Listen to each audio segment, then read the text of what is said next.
મારું નામ વિક્રમ છે. હું HIV એડ્સ પોઝિટિવ છું. સીતારામ, હું વિક્રમના પપ્પા કિશોરભાઈ. જય શ્રી કૃષ્ણ. હું માધવીબેન. હું HIV પોઝિટિવ વિક્રમની માતા. રાધે રાધે. હું વિક્રમનો મિત્ર જય છું. જય માતાજી મિત્રો, હું ગામના સરપંચ રમણભાઈ. રામ રામ. હું ચુગલીખોર ચાયવાળો. રામ રામ. અમે ગામના લોકો. જય ગુરુદેવ. હું જાગૃતિ છું, ગામની શિક્ષિત વ્યક્તિ.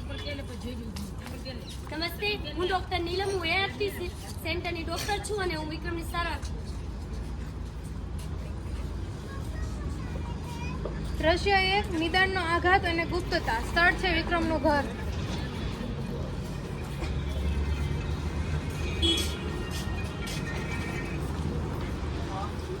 શું થયું દીકરા? કેમ આટલો ઉદાસ લાગે છે? ના બા, આ ખોટું છે. હું HIV એડ્સ પોઝિટિવ આવ્યો છું. હવે શું થશે? મારા જીવનનું પાનું તો આવું અધૂરું રહી જશે. આ શું કહે છે તું? ડોક્ટરે આનું શું કહ્યું? આની સારવાર તો શક્ય છે ને? સારવાર તો શક્ય છે બા, પણ આ સમાજ, આ પપ્પા શું કહેશે? મને કોઈ સાથે પણ નહીં રાખે, મારી જિંદગી જીવવા નહીં દે.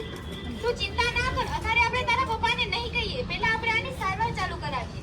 અરે ક્યાં સુધી છુપાવશું બધાથી? હું કોઈ સાથે નહીં વાત કરી શકું, નહીં બોલી શકું, નહીં કોઈ સાથે બેસી શકું. મારો પ્રિય મિત્ર જઈને પણ શું આ વાત કરી શકીશું? તું ચિંતા ના કર. પહેલા તું તારા મનને મજબૂત કર અને તું તારા સાચા મિત્ર જય જોડે એકવાર વાત કરી જો. એ તારો સાચો મિત્ર હશે તો એ તને જરૂર સમજશે. હા બા, અમે નાનપણથી સાથે છીએ. હું એની સાથે એકવાર વાત કરી જોઉં છું એ શું કહે છે. જરૂર. દ્રશ્ય 2 જયનો ડર અને ભેદભાવ. સ્થળ છે ચાની લારી. વિક્રમ, મારો મિત્ર. હા જય, શું થયું? તને એક વાત કહું મિત્ર. બહુ મોટા. હું કાલે હોસ્પિટલ ગયો હતો. શું કીધું? આજે સવારના રિપોર્ટ આવ્યો. હું HIV એડ્સ પોઝિટિવ આવ્યો છું. તું મજા કરી રહ્યો છે? અરે ના મિત્ર, ના અટતો નહીં મને. અરે ભાઈ અડવાથી નથી ફેલાતો. અટતો નહીં મને. દૂર રહેજે. મને બધી ખબર છે. આરો બહુ ખતરનાક છે. અરે નથી ખતરનાક. અટતો નહીં મને. દૂર રહે મારાથી. તું પણ જઈ. આજથી આપણી બેની મિત્રતા પૂરી. અરે મને બોલાવતો નહીં. ભૂલી જાજો. આપણી બેની મિત્રતા પૂરી. અરે જય, મેં દવા ચાલુ કરી દીધી છે. ના બોલાવતો નહીં મને. મારા પ્રિય મિત્ર જયે પણ મારો સાથ છોડી દીધો. હવે મારા જીવનનું અધૂરું પાનું કોણ પૂરું કરશે? દ્રશ્ય 3 ચુગલીખોર ચાયવાળો. સૌથી બોલ, તને કેવી રીતે ખબર પડી? તેનો મિત્ર વાત કરતો હું સાંભળી ગયો. તેઓ લોકોને ગામમાં રાખવા જ નહીં જોઈએ. ના એ લોકોને ગામમાં રાખવાનું છે. બહાર કાઢો અમને ગામમાંથી. ચાલો બહાર કાઢીએ સરપંચ. દ્રશ્ય 3 કિશોરભાઈનો વિસ્ફોટ. શું થયું દીકરા? તારી જય જોડે વાત થઈ? હા બા, વાત થઈ. શું કહ્યું એને? એને પણ મને મૂકી દીધો બા. હવે હું શું કરીશ? તું ચિંતા ના કર. કાયદો જ છે દર વખતે. આ રોગ છે કે શ્રાપ છે? પપ્પા, મારી ભૂલ થઈ ગઈ, પણ હું શું કરું? વિક્રમ બહાર નીકળ. ઓ કિશોરભાઈ, તમારા છોકરા લઈને બહાર આવો. ગામના બધાને જાણ થઈ ગઈ છે અને એ બધા આવી ગયા છે. આપણે એને શું જવાબ દઈશું? ચાલ બહાર ચાલો. સાંભળ્યું ગામવાળા? આ વિક્રમને રાખવાનો જોઈએ. ગામને બહાર કાઢો. હા, બહાર કાઢો ને બહાર કાઢો. તમારી બધા સામે હાથ જોડીને વિનંતી કરું છું. અમારા દીકરા વિશે એવું ના બોલો. એને એક છે જે એને અડવાથી કે એને સાથે રહેવાથી નથી થતો. સાચી વાત છે કાકા. આ વાતની મને જાણ હતી હમણાં જ થઈ. બંધ કરો તમારું નાટક. આખા ગામને ખબર છે આ કેવી રીતે ફેલાય છે. આ લોકોને તો ગામમાં રાખવાનું છે. બહાર કાઢો ગામમાંથી. હા, બહાર કાઢો. અમારા છોકરાને રોગ લગાવશો. અરે સરપંચ સાહેબ, આવું ન કરો. ગામવાસીઓ આવું ન કરો. મારી ભૂલ થઈ ગઈ છે.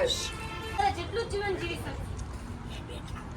વિક્રમ, મારા મિત્ર, મારીથી ભૂલ થઈ ગઈ. વાંધો નહીં મિત્ર. મને માફ કરજો. હા મિત્ર. ડોક્ટર, તમારો ઘણો બધો આભાર. તમે અમારી આંખો ખોલી દીધી. બેટા વિક્રમ, હા બાપુ. મારાથી બહુ મોટી ભૂલ થઈ ગઈ છે. મને માફ કરી દીધી બેટા. હા બાપુ. અમને પણ માફ કરી દેજો બેન, અમારી ઘણી મોટી ભૂલ થઈ ગઈ, અમે અજ્ઞાન હતા. કશો વાંધો નહીં કાકા, અમને પણ માફ કરી દો. તમારો ખૂબ ખૂબ આભાર ડોક્ટર સાહેબા. મને તો એક ડર બેસી ગયો હતો કે આ બધા લોકો મને મૂકી દેશે, પણ હવે મને વાંધો નહીં આવે, મને હિંમત આવી. વિક્રમ, તું તારી દવા નિયમિત લેજે અને ગામવાસીઓ યાદ રાખો, HIV પોઝિટિવ વ્યક્તિ પણ લાંબુ જીવન જીવી શકે છે. તેને તમારા પ્રેમ અને સહકારની જરૂર છે, નહીં કે તમારા બહિષ્કારની. મારા જીવનનું પાનું હવે અધૂરું નહીં રહે. પ્રેમ અને સારવારથી જીવનનો અંત નથી. જય ગુરુદેવ બધાને. મારું નામ વાઘેલા ભાવિસા છે. હું નવયુગ નર્સિંગ કોલેજ કહેવામાં આવે છે. હવે આપણે જાણીએ કે એડ્સ કઈ કઈ રીતે ફેલાય છે. એડ્સ એ અસુરક્ષિત શારીરિક સંબંધોથી, એક જ સ્ત્રીનો વારંવાર ઉપયોગ કરવાથી, સગર્ભા માતાથી તેના બાળકને અને એડ્સવાળા વ્યક્તિનું લોહી ચડાવવાથી થઈ શકે છે. હવે સૌથી મહત્વની વાત કે એડ્સ કઈ રીતે ફેલાતો નથી, કારણ કે આપણે આ વસ્તુને બહુ મોટી બનાવી દીધી છે. એનાથી આપણે ભેદભાવ કરીએ છીએ, એને HIV વાળા વ્યક્તિને આપણે સમાજથી દૂર કરી દઈએ છીએ અને આ આપણો સૌથી મોટો ભેદભાવ છે. એડ્સ વાળા વ્યક્તિ સાથે બેસવા ઉઠવાથી, તેની સાથે વાતચીત કરવાથી, તેના પિયાલામાંથી પાણી પીવાથી, એ જ વાસણમાં જમવાથી, એક જ ટોયલેટનો ઉપયોગ કરવાથી ફેલાતો નથી. તો આપણે આ ભેદભાવને દૂર કરીને એમની સાથે સન્માનપૂર્વક વર્તન કરવું જોઈએ. હવે એડ્સની સારવાર. એડ્સની સારવાર ART નામની દવાઓ દ્વારા થાય છે. આપણે કોઈ પણ સરકારી દવાખાનામાં એડ્સનું ચેકઅપ મફતમાં કરવામાં આવે છે અને આપણું જે ચેકઅપ હોય એને એકદમ ગુપ્ત રાખવામાં આવે છે.